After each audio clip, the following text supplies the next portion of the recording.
ডিসেম্বৰ 2024 তাৰিখ আজি আকৌ মোৰ পুখুৰীত এয়া চূণ প্ৰয়োগ কৰি আছোঁ। এয়া চাওক চূণ পুখুৰীত আজি আকৌ চূণ অনা হৈছে। আমি চূণ প্ৰয়োগ কৰোঁ। আপোনালোকে মাছ থকা কালত আপোনালোকে কিমানকৈ চূণ প্ৰয়োগ কৰিব। যদি আপোনাৰ পুখুৰীত মাছ ডাঙৰ মাছ থাকে আৰু পানীৰ পৰিমাণ 5 ফিটৰ ওপৰত থাকে, 4 ফুটৰ ওপৰত, তেনেহ'লে আপোনালোকে বিঘা প্ৰতি 6 পৰা 7 কেজিলৈকে চূণ প্ৰয়োগ কৰিব। আৰু আমি বিঘা প্ৰতি 7 কেজিকৈ চূণ প্ৰয়োগ কৰিছোঁ, যিহেতু মোৰ এইটো ডাঙৰ মাছ। সদায় চূণ এনেকুৱা গোটা চূণ আনিব বজাৰৰ পৰা। আৰু চূণ যেতিয়া আপোনালোকে তিয়াব, এয়া চাওক, যেতিয়া আপুনি চূণ তিয়াব, চূণৰ পৰা এনেকুৱা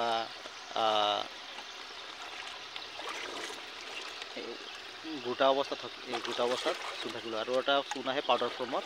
সেই চূণ আমাৰ পুখুৰীৰ মাছৰ কাৰণে উপযোগী নাই। তাৰ পৰা কেলছিয়াম থাকে, নষ্ট হৈ যায়। যেতিয়া আপুনি চূণ তিয়াব, তেতিয়া চূণ গৰম হৈ যাব আৰু ইয়াৰ ওচৰত কোনো মানুহ নাথাকিব।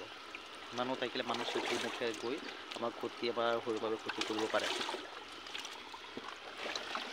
আৰু যদি আপোনালোকে পুখুৰীত সৰু মাছ পালন কৰি আছে, সৰু মাছৰ ক্ষেত্ৰত আপোনালোকে বিঘা প্ৰতি 4 কেজিকৈ ব্যৱহাৰ কৰিব। আৰু চূণ আমাৰ মাছৰ কাৰণে, আমাৰ পুখুৰীৰ কাৰণে অত্যন্ত উপকাৰী। ইয়াৰ বিকল্প, চূণৰ বিকল্প আৰু একো হ'ব নোৱাৰে।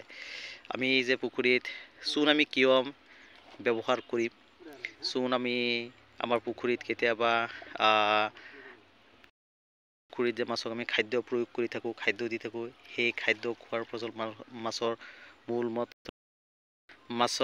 মূল মূত্ৰ এৰাৰ ফলত বা খাদ্য অপচয় হয়, বা আমাৰ নানান ধৰণৰ পুখুৰীত পচন ক্ৰিয়া হৈ পুখুৰীৰ তলত জমা হয়। জমা হোৱাৰ ফলত পুখুৰীৰ পৰিৱেশ, পানীৰ পৰিৱেশ, মাটিৰ তলৰ গুণাগুণ নষ্ট হৈ যায়। সেই পুখুৰীৰ পৰিৱেশ আৰু পানীৰ পৰিৱেশ ভাল ৰাখিবৰ কাৰণে আমি চূণ প্ৰয়োগ কৰোঁ। আৰু সাধাৰণতে আমাৰ পুখুৰীত pH-ৰ মান থাকিব লাগে 7 থাকিব লাগে।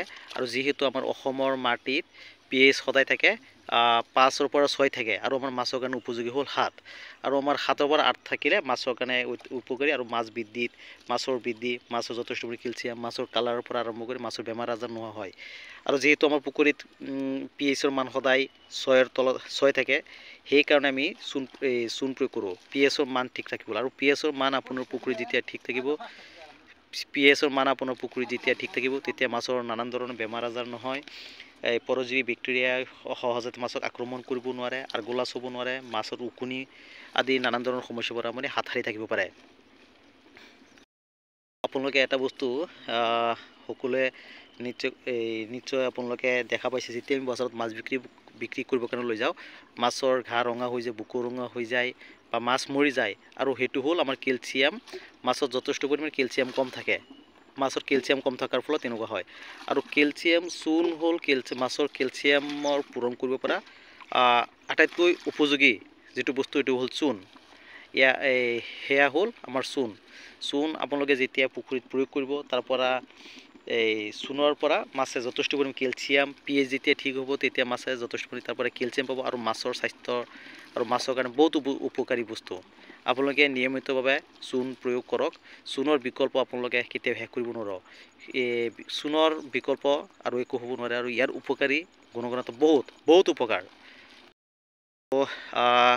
আৰু এটা হ'ল আমাৰ যে পুখুৰীত কিছুমান পচন বস্তু তলত গৈ পচি আছে, বা পুখুৰীৰ পানী বেয়া হৈ যায়, সেই পানী ঠিক কৰিবৰ কাৰণেও আমি যথেষ্ট পৰিমাণে চূণ প্ৰয়োগ কৰোঁ। আৰু পুখুৰী প্ৰস্তুতি কালত আমি চূণ প্ৰয়োগ কৰোঁ। আৰু মাছ থকাৰ পাছতো আমি বিঘা প্ৰতি চূণ প্ৰয়োগ কৰোঁ। চূণৰ বিকল্প আৰু একো নাই। বহুত মানুহে বহুত কিবা কিবি কয়, কিন্তু আমি আজিলৈকে চূণৰ বিকল্প একো পোৱা নাই। আপোনালোকে চূণ প্ৰয়োগ কৰক। আমি ইমান ভাল বস্তু ব্যৱহাৰ কৰোঁ, সেইবিলাক আমাৰ নাহে। কোনোবাই কিবা পুখুৰীত কিবা ব্যৱহাৰ কৰিছে, সেয়া আহে। কিন্তু আমি পুখুৰীত প্ৰতি মাহেকে আমি 1 মাহ 1.5 মাহ পিছে আমি চূণ প্ৰয়োগ কৰোঁ। কিন্তু সেইবিলাক আচলতে মানুহে কিয় বুজি নাপায়, আৰু কিয় এইখিনি মানুহ আজিলৈকে সতৰ্ক হোৱা নাই, মই আজিলৈকে বুজি পোৱা নাই। বন্ধুসকল, আপোনালোকে নিয়মিতভাৱে পুখুৰী পৰিচৰ্যাৰ ভিতৰত হ'ল চূণ প্ৰয়োগ কৰক। একো হ'ব নোৱাৰে, ইয়াৰ উপকাৰিতা বহুত। পুখুৰীৰ pH ঠিক ৰাখিব নোৱাৰে, মাটিৰ গুণাগুণ ভাল নাথাকে, পুখুৰীত কেতিয়াও মাছৰ লাভৱান হ'ব নোৱাৰে। মাছ সাধাৰণতে ডাঙৰি নহয়। গতিকে পুখুৰীৰ পৰিৱেশ ভাল ৰাখিবলৈ, pH ভাল ৰাখিবলৈ কাৰণে আপোনালোকে চূণৰ প্ৰয়োগ কৰিবই লাগিব। ৰাতি আজি 7 কেজিকৈ চূণ প্ৰয়োগ কৰি আছোঁ। সৰু মাছৰ ক্ষেত্ৰত মই 4 কেজি ব্যৱহাৰ কৰোঁ, ডাঙৰ মাছৰ ক্ষেত্ৰত 7 কেজি প্ৰয়োগ কৰোঁ। ঠাণ্ডাৰ দিনত 1 মাহ পিছে পিছে আৰু গৰম দিন হ'লে 1 মাহ 1.5 মাহ পিছে পিছে মই চূণ প্ৰয়োগ কৰোঁ। ইয়াৰ বস্তাটো চূণ আছে, চূণ ভালকৈ মিহলাই যেতিয়া ঠাণ্ডা হৈ যাব, গোটেই পুখুৰীত পানী ভালকৈ ছটিয়াই দিব। গোটেই পুখুৰী কভাৰ হোৱাকৈ পানীৰ লগত মিহলাই গোটেই পুখুৰী কভাৰ হোৱাকৈ ছটিয়াই দিব। এয়া চাওক, মোৰ পুখুৰীত চূণ তেখেতে দি আছে নাৱেৰে, যাতে গোটেই পুখুৰী আমি কভাৰ হোৱাকৈ দিব পাৰে। আমাৰ মাছত নানান ধৰণৰ ঠাণ্ডা দিনত আমাৰ বেমাৰ আজাৰ বেছি হোৱা দেখা যায়। আপোনালোকে নিয়মিতভাৱে চূণ প্ৰয়োগ কৰে, সেই বেমাৰ আজাৰৰ পৰা আপোনালোকক মাছৰ মুক্ত থাকিব পাৰিব আৰু মাছ পালন কৰিব পাৰিব। ধন্যবাদ।